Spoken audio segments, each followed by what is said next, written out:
কি অদ্ভুত এই দুনিয়া, তাই না? 12টা বছর সংসার করার পর বাবার বাড়িতে ফেরত আসতে হলো খালি হাতে।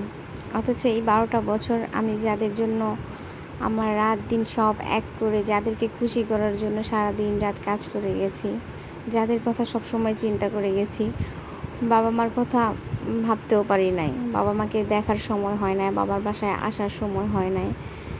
সব কিছু মিলে বাবা মাকে পর করে যাদেরকে আপন করে নিয়েছিলাম, 12টা বছর যাদের জন্য খাটলাম, আজকে সেই বাসা থেকে আমাকে তাড়িয়ে দেওয়া হলো। 12টা বছর সংসার করার পর সেই সংসার ফেলে আজকে বাবার বাড়িতে আসতে হলো আমাকে খালি হাতে। বিয়ের পর একটা মেয়ের জীবনে আসল ঠিকানা হচ্ছে তার স্বামীর বাড়ি। তো সবার মতো আমি সবসময় ভাবতাম ওইটাই আমার নিজের বাড়ি। তো সব কিছু ছেড়ে মন দিয়েছিলাম সংসার জীবনে। আমার কাছে মনে হয় শুধু আমি না, মানে সারা বিশ্বে যত মেয়েরা আছে, বিয়ের পর সবার কাছে মনে হয় যে ওইটাই তার আসল ঠিকানা। তো সেইখানে তারা সব কিছু বাদ দিয়ে, মানে বিয়ের আগের যে একটা লাইফ, মানে জীবনধারাটাকে পুরোপুরি চেঞ্জ করে পুরোপুরি সংসারে মনোযোগ দেওয়া। তো আমি পুরোপুরি সংসারে মনোযোগ দিই, সকাল থেকে সন্ধ্যা পর্যন্ত। রান্না বান্না, কার কী লাগবে, কে কখন খাবে, কাকে কখন চা দিতে হবে, শ্বশুর শাশুড়ির দিকে খুব খেয়াল রাখতাম। শ্বশুর শাশুড়ি, ননদ, ভাসুর, মানে পুরো সংসারটাই ছিল আমার হাতে। আমি সবার খেয়াল রাখতাম। এবং আমার কাছে মনে হয়েছে এই 12 বছর সংসার জীবনে যে আমি হয়তো আমার শ্বশুর বাড়িতে সবার চোখের মণি, তারা আমাকে চোখে হারায়। আমি একদিন বাবার বাড়িতে আসলে সবাই আমাকে ভীষণ মিস করতো। মানে একদিন বাবার বাড়িতে আসলেই সবাই পাগল হয়ে যেত যে, বউ তুমি বাবার বাড়িতে গেছো, তোমাকে না দেখলে ভালো লাগে না, বাড়ি খালি খালি লাগে। আমার কাছে ভীষণ ভালোই লাগতো ব্যাপারটা। আমার কাছে মনে হতো আমার শ্বশুরবাড়ির মানুষজন আমাকে কতই না ভালোবাসে। তো আমার সেই ধারণাটা ভুল প্রমাণ হতে আসলে 12টা বছর লেগেছে। তাদের এই নাটক বুঝতে আমার 12টা বছর সময় লেগেছে। প্রত্যেকটা মেয়ের জীবনে মা হওয়ার যে অনুভূতি বা মা হওয়ার যে শখ, এটা আসলে সবার জীবনেই থাকে। তা আমিও তার ব্যতিক্রম ছিলাম না। তো আমারও ভীষণ শখ ছিল আমি মা হব। তো বিয়ের 5 বছর পর থেকে আমি আসলে বেবি প্ল্যান করি। তো বাচ্চা নেওয়ার অনেক ট্রাই করি। তো আমার কয়েকবার বেবি কনসিভ করি, কিন্তু মিসক্যারেজ হয়ে যায়। তো বাচ্চা নষ্ট হয়ে যাওয়ার কারণে অনেক ডাক্তার দেখাইছি। তো আমার শ্বশুরবাড়ির মানুষজন ডাক্তার দেখাইছে অনেক, তাদের দোষ দিয়ে লাভ নেই, তারা অনেক ডাক্তার দেখাইছে, চেষ্টা করছে। কিন্তু যখন আর কি ডাক্তার বলল যে বাচ্চা হওয়াটা একটু রিস্কি, মানে সময় লাগবে, হয়তো আল্লাহ যদি দেয় তাহলে হবে, না হলে নাও হতে পারে।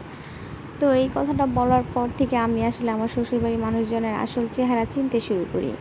বিশেষ করে আমার হাজব্যান্ড। শ্বশুরবাড়িতে একটা মেয়ের সবচেয়ে আপন মানুষ হচ্ছে তার স্বামী। আমি আসলে তাকেই এই 12 বছরে চিনতে পারি নাই, যে আমাকে চোখে হারাতো, যে সবসময় আমাকে বলতো তুমি আমার জীবনের সব। কিন্তু যখন সে জানতে পারলো যে আমার মা হওয়ার চান্স খুবই কম, তো তখন থেকে আসলে তার অন্যরকম একটা রূপ আমি দেখতে পাই। মানে একটা মানুষ কীভাবে হঠাৎ করে চেঞ্জ হয়ে যায়, সেই চেঞ্জটাই আসলে আমার চোখে পড়ে। আসলে জীবনটা এখান থেকেই অন্যরকম হয়ে যায়, জীবনের মোড়টাই ঘুরে যায়। এত বছর সংসার জীবনে যাদেরকে আমি আমার খুব কাছের আপনজন মনে হয়েছিল, যারা আমাকে চোখে হারাতো, ধীরে ধীরে কেমন যেন তারা আমার কাছ থেকে দূরে সরে যাচ্ছে, কেমন যেন তাদেরকে আর আপন মনে হচ্ছে না। যারা আগে আমাকে চোখে হারাতো তারা যেন এখন আমাকে সহ্য করতে পারে না, ব্যাপারটা এমন হয়ে দাঁড়িয়েছে। তো এরকম সহ্য করতে করতে অনেক দেখলাম, তারপর আর নিতে পারতেছিলাম না। একটা পর্যায়ে আমার হাজব্যান্ড আমার গায়ে হাত তোলা শুরু করে। তো সব কিছু আসলে তারপর আমি মুখ বন্ধ করেছিলাম, চেয়েছিলাম সহ্য করে নিতে, সংসারটাকে টিকিয়ে রাখতে। কারণ বাবার বাড়ি থেকে একটা মেয়ে যখন শ্বশুর বাড়িতে যায়, তো সে আবার বাবার বাড়িতে ফেরত আসবে, এটা খুব কম মেয়েই চিন্তা ভাবনা করে। তো সবাই চায় তার সংসারটা টিকিয়ে রাখতে। আমিও চেয়েছি, আর খুব চেয়েছিলাম আল্লাহর কাছে যেন আমি একটা বাচ্চা আল্লাহ যেন আমাকে দেয়, তাহলে হয়তো আমার সংসারটা টিকে যাবে। কিন্তু তারপর ওনারা আসলে আমার চিকিৎসাটাও বন্ধ করে দেয়, আর কোনো ডাক্তার দেখায় না, বলে যে অনেক ডাক্তার দেখাইছে, ডাক্তার দেখায় লাভ নেই। আর এদিকে আমার সাথে তো যে যা এরকম পারতেছে ব্যবহার করতেছে, মানে এক প্রকার আমাকে দেখতেই পারতেছে না, ব্যাপারটা এমন হয়ে দাঁড়িয়েছে। তো আমার হাজব্যান্ড একদিন আমাকে অনেক মারধর করে, এক কথায় দুই কথায় যখন কথা কাটাকাটি হয়, ও আমাকে অনেক মারধর করে বাসা থেকে বের করে দেয়। তখন রাতের 10টা বাজে। এত রাতে বাসা থেকে আমাকে বের করে দেয়। আমি কোথায় যাব? আমার কাছে টাকা নাই, আমার কাছে তখন কিছুই নাই, মানে এক কাপড়ে আমাকে বাসা থেকে বের করে দেয়। তো তখন আমি আমার হাজব্যান্ডের সাথে ঢাকায় থাকি। তো গ্রামের বাড়িতে থাকলে দেখা যায় হয়তো আশেপাশে কারো বাড়িতে যাই, কিন্তু যেহেতু ঢাকায় থাকি ও আর আমি, আমার হাজব্যান্ড আর আমি একা থাকি। তো ওই সময় আমাকে বাসা থেকে বের করে দিলে আমার আসলে যাওয়ার কোনো জায়গা ছিল না। তো আমি থাকতাম গাজীপুরে, আমার এক বোন থাকতো বাড্ডায়, মানে আমার বড় বোন, আপন বড় বোন। তো ওই রাতে আমি তাকে ফোন দিয়ে বলি যে আপু আমি এখন আসবো।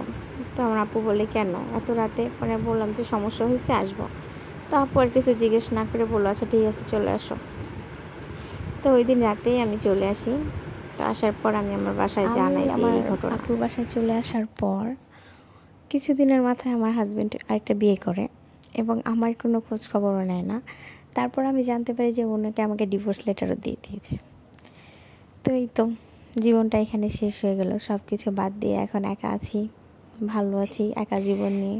এখন যে এতক্ষণ যে কাহিনীটা বললাম, এটা আসলে আমার নিজের সাথে হয়নি, তবে আমার খুব কাছের একজনের সাথে হয়েছে। উনি এখন আমাদের বাসায় থাকে, কারণ ওনার তো যাওয়ার জায়গা নেই। তো ওনার কথাটাই আজকে আমি আমার হয়ে আর কি আপনাদের সাথে শেয়ার করলাম। তো ওনার জন্য সবাই দোয়া করবেন, পরবর্তী জীবনটা যেন ওনার ভালো যায়, আল্লাহ যেন ওনার সহায় হয়, জীবনের এই দুঃখ কাটিয়ে যেন সামনের দিনগুলো ওনার ভালো আসে। আজকে এই পর্যন্তই।